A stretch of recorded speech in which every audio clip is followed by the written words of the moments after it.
Hello everyone, एक बार फिर से आप सभी का स्वागत करता हूं आपके अपने favourite YouTube channel RL learning classes पे। तो आज हम आपके लिए लेके आए हैं पॉलिटी का एक नया सेशन जो हम लोग आज से स्टार्ट करने वाले हैं। जहां पर हम लोगों ने पिछला वीडियो छोड़ा था, जो वो उसके वीडियो में आपको उसके लिंक मैं आपको डिस्क्रिप्शन में दे दूंगा, वो आप देख लीजिएगा। लेकिन जहां पर हमने पिछला वीडियो खत्म किया था उसके बाद हम आगे से आगे की वीडियो स्टार्ट करने वाले हैं। तो बने रहिएगा हमारे साथ आरएल लर्निंग क्लासेस पर। और अब तक सब्सक्राइब नहीं किया है तो प्लीज चैनल को सब्सक्राइब जरूर कर दें, पहली बार अगर वीडियो देख रहे हैं। तो चलिए अब स्टार्ट करते हैं पार्ट 5 से। हम लोग पार्ट 4 तक कवर कर चुके थे, हम लोग पढ़ेंगे पार्ट 5 के बारे में। तो पार्ट 5 ये समझ लीजिए कॉन्स्टिट्यूशन की जान है एक टाइप से। तो पार्ट 5 अगर आपने कंप्लीट कर लिया तो पार्ट 6 भी आपको कंप्लीट हो जाएगा। तो पार्ट 5 में है क्या वो हम पढ़ते हैं, चलिए स्टार्ट करते हैं। तो पार्ट 5 हमारा आता कहां से है? तो हमारा आर्टिकल नंबर 52 टू 151 ये हमारा क्या कहलाता है? भाग 5 पार्ट 5। ठीक है, इसमें मेन स्टार्ट होता है यूनियन। पहले इधर पे आते हैं, यूनियन से स्टार्ट होता क्या है? यूनियन, संघ। सेंट्रल गवर्नमेंट के जितने भी काम होते हैं वो हमारे सब आते हैं आर्टिकल नंबर भाग नंबर 5 में। ठीक है, आई होप ये चीज आपको समझ गए होंगे। जैसे कि कौन कौन से होते हैं? राष्ट्रपति हो गया हमारा, उपराष्ट्रपति हो गया, पीएम हो गया, वाइस पीएम हो गया। वाइस पीएम मतलब वो पहले होता था हमारे यहाँ उप प्रधानमंत्री का कार्यकाल, वल्लभ भाई पटेल हमारे थे। एजी, अटॉर्नी जनरल ऑफ इंडिया, ये हो गया। MP, member of parliament, generally दो टाइप के होते हैं, लोकसभा में होता है, राज्यसभा में होता है, यानी कि एलएस और आरएस।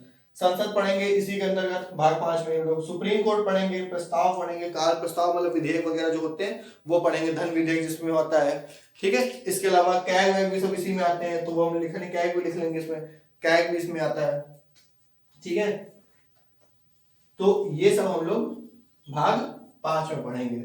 और इसी का डिक्टू फोटोकॉपी होता है भाग नंबर 6, जो स्टेट पे डिपेंड होता है। जैसे कि ये यूनियन है हमारा, संघ सेंट्रल गवर्नमेंट को रिप्रेजेंट कर रहा है, वो हमारा स्टेट गवर्नमेंट को रिप्रेजेंट करता है। उसमें चेंजेस कहाँ कहाँ होते हैं? जैसे कि राष्ट्रपति हो गया तो उसकी जगह क्या हो जाएगा? राज्यपाल हो जाएगा। उपराष्ट्रपति है तो उपराज्यपाल हो जाएगा। पीएम है तो सीएम हो जाएगा। देन उस तरह से एजी है, यहाँ पर अटॉर्नी जनरल होता है तो वहां एडवोकेट जनरल होता है एजी। ठीक है, एमपी मेंबर ऑफ पार्लियामेंट होता है तो वहां पर मेंबर ऑफ एमएलए होता है, मेंबर ऑफ लेजिस्लेटिव असेंबलीज। तो उसमें दो टाइप की होती है, लेजिस्लेटिव असेंबली और लेजिस्लेटिव पार्लियामेंट, यानी विधान परिषद होती है और विधानसभा होती है। विधानमंडल में दो सेशन होते हैं, विधानसभा और विधान परिषद, एटलीस्ट अपने यहाँ तो है। फिर हम उस पर आगे चर्चा करेंगे कहाँ है कहाँ नहीं है। संसद पढ़ेंगे यहाँ पर, तो वहां हम लोग क्या पढ़ेंगे? विधानमंडल। इसके अलावा सुप्रीम कोर्ट है यहाँ, तो आगे पढ़ेंगे हाई कोर्ट। ठीक है, प्रस्ताव बाकी काल वगैरह टेन्योर सब सेम, सब कुछ सेम टू सेम होता है। तो आई थिंक इतना आप सब समझ गए होंगे। ठीक है, तो चलिए हम स्टार्ट करते हैं और आते हैं अपने टॉपिक पे। बोला गया आर्टिकल नंबर 52 टू 78 हमारा part 5, Indian constitution deals with union executive. Union executive जो केंद्र से संबंधित मोस्ट प्रेफरेबल पोस्ट होती हैं वो कौन कौन सी होती है उसके बारे में डिसाइड किया गया है। तो इसका आप स्क्रीनशॉट लेते रहिएगा, और ये नहीं तो आप कॉपी पे नोट डाउन भी करते चलिएगा। तो पहला बोला यूनियन एग्जीक्यूटिव में कौन कौन से टर्म्स होते हैं? लाइक प्रेसिडेंट होता है, vice president, prime minister, attorney general of India. ठीक है, इस तरह से आते हैं आपके। तो चलिए अब आगे बढ़ते हैं। अब पहले आते हैं, बात करते हैं प्रेसिडेंट। जब प्रेसिडेंट लिखा हुआ है तो पहले प्रेसिडेंट पे ही बात कर लेते हैं। तो इसकी मैं एक आपको बहुत अच्छी ट्रिक बताऊंगा, उसको आप अपने दिमाग में नोट कर लीजिएगा।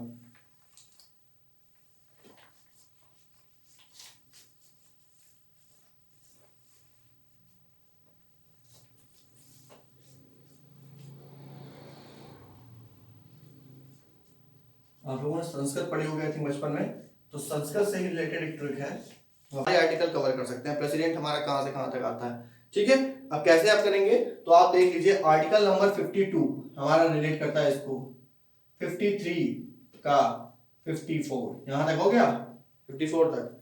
उसके बाद 55, 56, 57, 58, ठीक, 59, द 60 एंड लास्ट में 61। तो कुछ इस तरह से आता है। आर्टिकल नंबर 52 से आर्टिकल नंबर 61 जो हमारा प्रेसिडेंट से रिलेटेड होता है, राष्ट्रपति से रिलेटेड होता है, तो उसका ये हो गया पकानी कोका दुर्दशम। जैसे कि अब इसके मतलब क्या क्या है उस पर बात करते हैं। तो पा से आ गया पद, पद, पद किसका पद? प्रेसिडेंट का पद। ठीक है, उसके बाद आगे बढ़ेंगे, का मतलब, का मतलब कार्यकाल पे आएंगे। नी, नी मतलब निर्वाचन, निर्वाचन मतलब किस तरह से उसका निर्वाचन होता है, किस तरह से उसको वोट दिया जाता है, ठीक है, उसकी वोटिंग किस तरह से होती है उस पर बात करेंगे। उस तरह से आगे बढ़ते जाएंगे, को का दुआ दशम, इस पे हम आगे भी चर्चा करते जाएंगे। तो आज स्टार्ट करते हैं पहले इससे, फिर इसके धीरे धीरे इसी पे टॉपिक पे हम लोग आगे चर्चा करेंगे, ठीक है। तो चलिए स्टार्ट करते हैं। पहले नंबर आता है आर्टिकल नंबर 52। तो इंडियन कॉन्स्टिट्यूशन में कहा गया कि भारत का एक क्या होगा, राष्ट्रपति होगा, ठीक है। तो भारत का एक राष्ट्रपति होगा।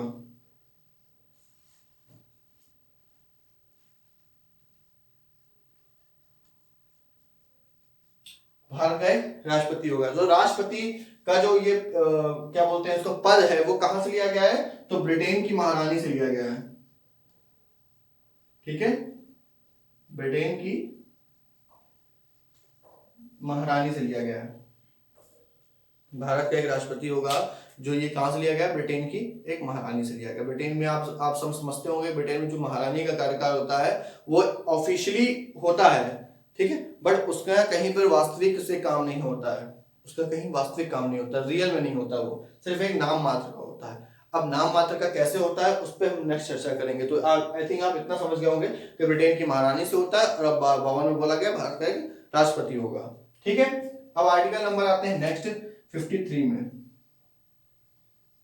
ठीक है। तो 53 में उसके कार्यक्रम को या कार्यकाल को दर्शाया गया है। कार्यकाल मतलब आप ये समझ सकते हैं वो नाम मात्र का होता है या वास्तविक होता है, कैसे उस पर चर्चा करेंगे। देख लीजिए, हमारे यहाँ हर साल हर 5 साल पे एक चुनाव होता है, जिसको हम आम चुनाव बोलते हैं, जो 2019 में हुआ था लास्ट टाइम, ठीक है, उसको बोलते हैं आम चुनाव। तो जनरल इलेक्शन के बाद, जनरल इलेक्शन में हर साल हर 5 साल के टेन्योर के बाद चेंज हो जाता है, कोई ना कोई, हो सकता है कि वही हो सकता है पीएम चेंज हो जाए, लेकिन हमारा जो राष्ट्रपति होता है वो हमारा नाम मात्र का प्रधान बोलते हैं उसको हम लोग, ठीक है, नाम मात्र का प्रधान बोलते हैं।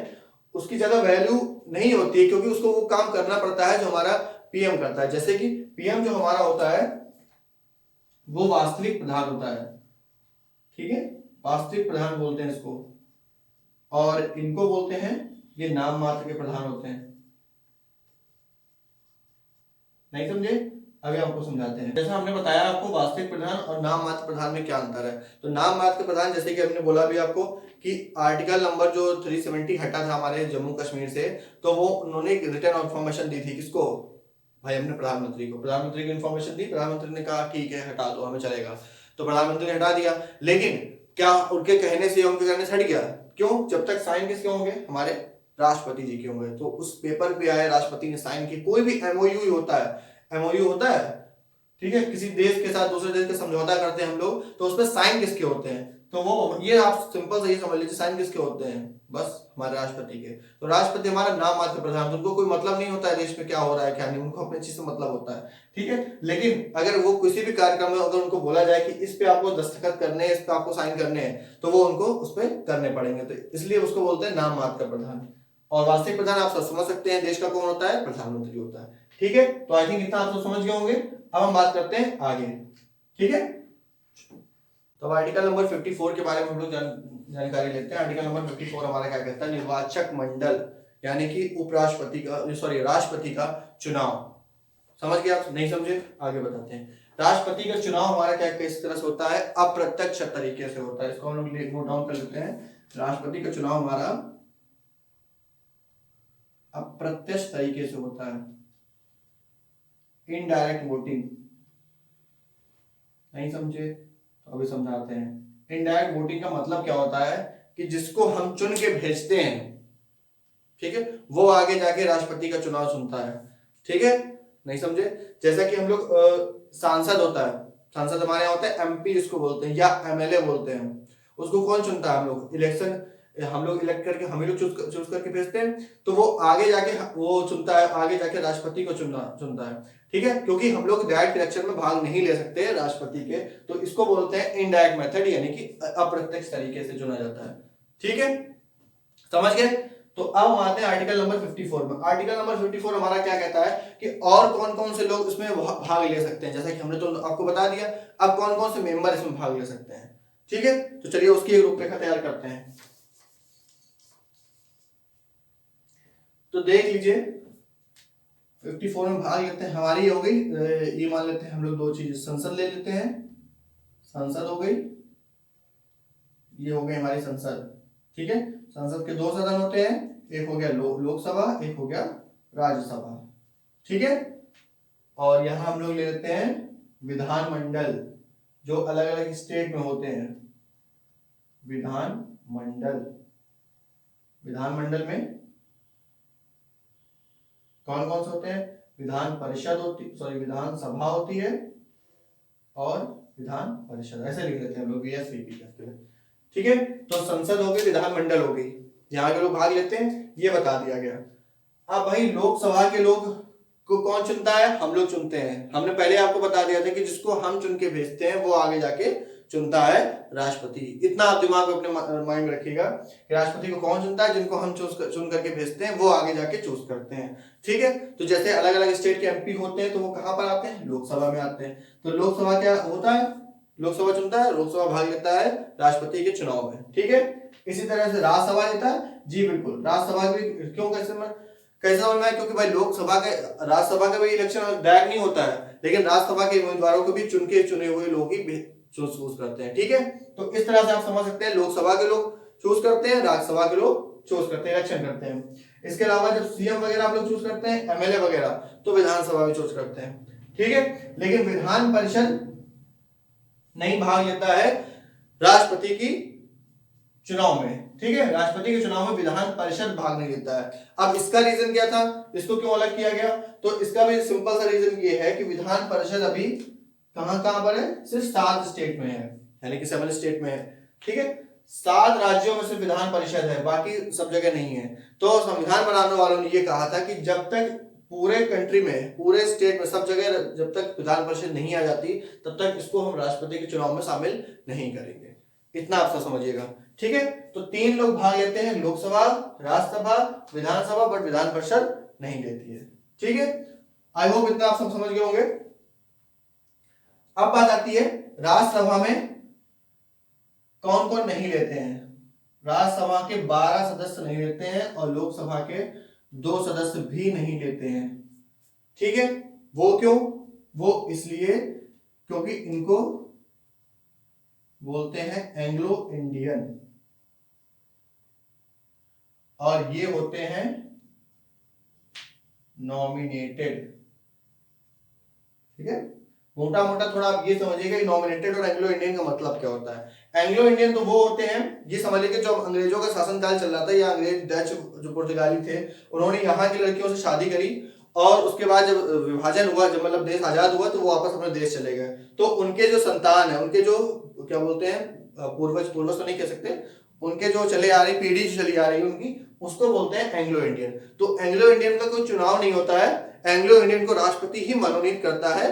लोकसभा में 2, ठीक है, तो लोकसभा में जो 2 एंग्लो इंडियन डाले जाते हैं, मतलब आए जाते हैं, तो वो चुनाव में भाग नहीं ले सकते। और ये जो 12 हो गए, ये 12 अलग अलग क्षेत्र में आते हैं राज्यसभा से। जैसे कि जो कला में प्रदर्शन अच्छा करते हैं, साहित्य में अच्छा किया हो, तो उनको राष्ट्रपति हमारा मनोनीत करता है, उनको नॉमिनेटेड करता है और राज्यसभा में लाता है। जैसे कि हमारे सचिन तेंदुलकर साहब हो गए, ठीक है, वो आए थे आर्ट्स की तरफ, आर्ट में रेखा हो गई हमारी हीरोइन, तो उनको लाया गया था, मनोनीत किया गया था राष्ट्रपति की तरफ से कि आप अपने क्षेत्र में अच्छा प्रदर्शन कर रहे हैं, तो आप हमारे यहाँ पे आइए और यहाँ पर अपना मतलब पार्टिसिपेट करिए। ठीक है, ये आप समझ सकते हैं। तो अब आप थोड़ा सा अपने दिमाग में जोर डाल के सोचिएगा कि अगर हमने ही आपको मनोनीत किया है और अगर नेक्स्ट टाइम हम चुनाव में खड़े हो रहे हैं, तो ये तो कंपलसरी है कि ये 12 और ये 2 मिल, तो माफ करिएगा, एक टेक्निकल एरर होने की वजह से जो बीच में जो हमारा कट गया था वीडियो, तो उसको हम छोड़ देते हैं और हम जहां से आगे पढ़ रहे हैं हम वो आपको समझाने की कोशिश करते हैं। आप मोटा मोटा ये समझ गए हैं कि इसमें भाग कौन कौन ले सकता है। लोकसभा ले सकते हैं, लोकसभा के सारे इलेक्टेड मेंबर्स ले सकते हैं, राज्यसभा के ले सकते हैं और विधान सभा के ले सकते हैं। ठीक है, एंग्लो इंडियन नहीं ले सकते हैं और जो राष्ट्रपति के द्वारा नॉमिनेटेड होते हैं वो लोग नहीं ले सकते भाग। इतना आप सब समझ गए होंगे। ठीक है, और राष्ट्रपति का निर्वाचन कैसे होता है उस पर हम लोग चर्चा करते हैं। तो राष्ट्रपति का निर्वाचन हमारा 2 टाइप के निर्वाचन होते हैं। एक होता है एकल संक्रमणीय, हिंदी में बोलते हैं इसको, और इंग्लिश में बोलते हैं इसको सिंगल प्रेफरेबल। इसके अलावा एक होता है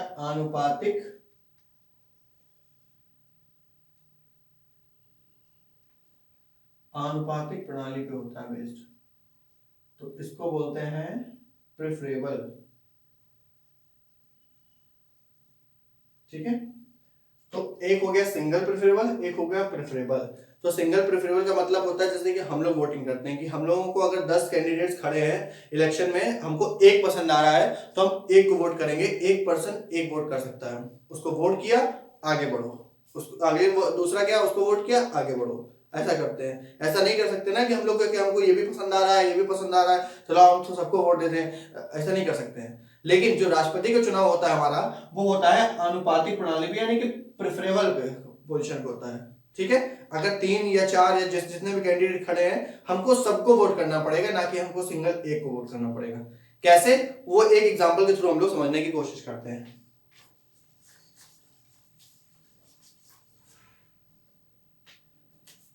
तो जैसा कि आप लोग मानिए कि ए, बी और सी ये कोई 3 कैंडिडेट थे जो चुनाव में खड़े हुए। ठीक है, आप गए, आपने एमएलए हैं आप या एक एमपी हैं, तो आप गए वहां पर, उन्होंने आपने वोट डाला, तो आपसे बोला गया कि आप किसको पसंद करते हैं, तो आपने बोला हम इनको पसंद करते हैं, आपने इनको वोट डाल दिया। ठीक है, अब आप आगे जा रहे थे तो उन्होंने कहा नहीं आप आगे नहीं जा सकते, अभी आपको बाकी लोगों को भी वोट डालना पड़ेगा, आपको एक प्रेफरेबल कंडीशन में वोट डालना पड़ेगा। तो आपने कहा कि हमको सेकंड नंबर पे ये पसंद आए, थर्ड नंबर पर ये पसंद आए। ठीक है, आप चले जाइए, दूसरा बंदा आएगा, वो उसने बोला कि नहीं हमको ये वाले पसंद है। ठीक है, हमको ये पसंद है, सेकंड नंबर पे ये पसंद है, थर्ड नंबर पे। इसके बाद एक नेक्स्ट आया, उसने बोला कि हमको ये पसंद है, हमको ये पसंद है और हमको ये थर्ड नंबर पोजीशन पसंद है। बस यहीं पर खत्म कर दिया गया इलेक्शन यहाँ पर खत्म। अब आपके प्रेफरेबल कंडीशन काउंट करी जाएंगे, मतलब आपको 3 लोगों में से ए को कितने लोगों ने पसंद किया है, तो 2 लोगों ने पसंद किया है।